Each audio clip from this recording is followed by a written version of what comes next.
नमस्कार। आकाशवाणी जयपुर अजमेर से प्रस्तुत हैं प्रादेशिक समाचार।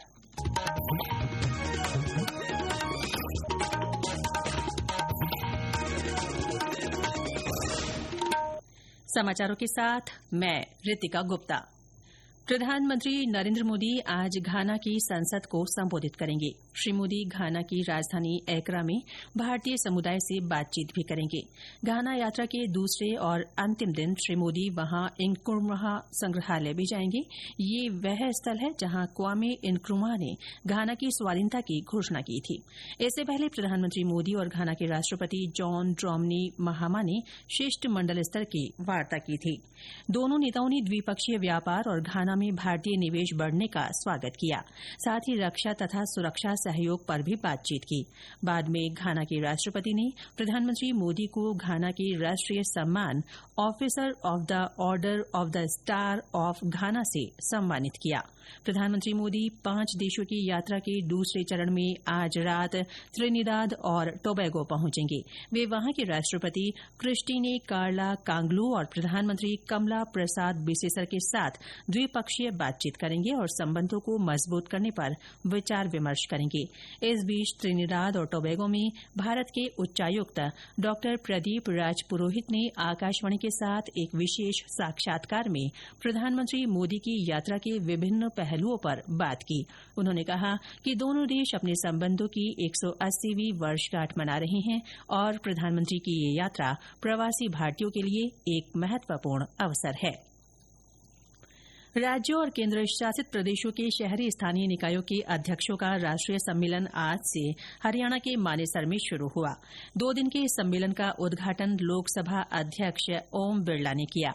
अपने संबोधन में लोकसभा अध्यक्ष ने कहा कि नगरीय निकाय लोकतंत्र का मजबूत स्तंभ है और इसका सीधा संवाद जनता से होता है।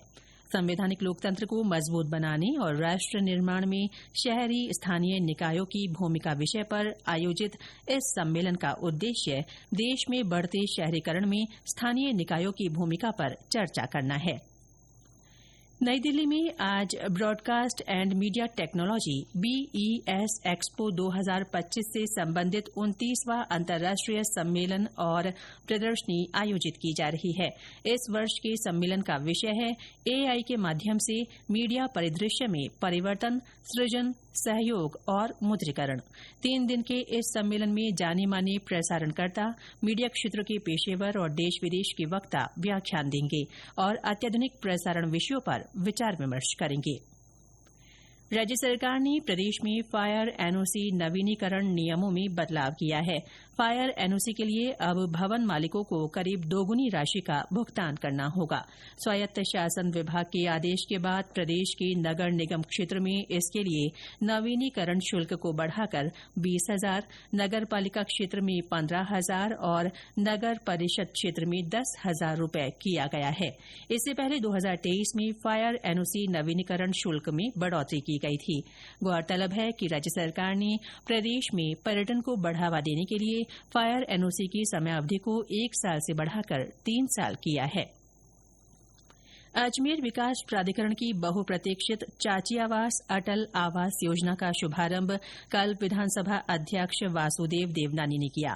सभी को आवास मुहैया कराने के उद्देश्य को लेकर शुरू की गई इस आवासीय योजना में कुल 191 भूखंडों का लॉटरी द्वारा आवंटन किया जाएगा।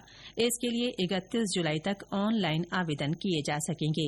इस अवसर पर जल संसाधन मंत्री सुरेश सिंह रावत और स्थानीय जनप्रतिनिधि मौजूद रहे। समूचे प्रदेश पर मानसून के बादल मेहरबान बने हुए हैं। बीते 24 घंटों में पूर्वी राजस्थान में अधिकांश जगहों पर जबकि पश्चिमी भागों में कई स्थानों पर हल्की से मध्यम वर्षा दर्ज की गई। हाड़ौती क्षेत्र में कहीं कहीं भारी से अत्यधिक भारी बारिश रिकॉर्ड हुई। मौसम विभाग के अनुसार सर्वाधिक बारिश चित्तौड़गढ़ के बस्सी में 32 सेंटीमीटर मापी गई। इस बीच राज्य के अधिकांश भागों में आज भी बारिश का दौर बना रहा। पाली जिला मुख्यालय में हुई तेज बारिश से निचले इलाकों में पानी भर गया। जालौर में भी सुबह से रिमझिम बारिश का दौर बना रहा। वहां सर्वाधिक 6 सेंटीमीटर बारिश रानीवाड़ा में दर्ज की गई। बालोतरा और आसपास के इलाकों में भी आज अच्छी बारिश हुई। इसके साथ ही प्रादेशिक समाचार बुलेटिन समाप्त हुआ। हमारा अगला बुलेटिन शाम 6:30 बजे प्रसारित होगा। नमस्कार।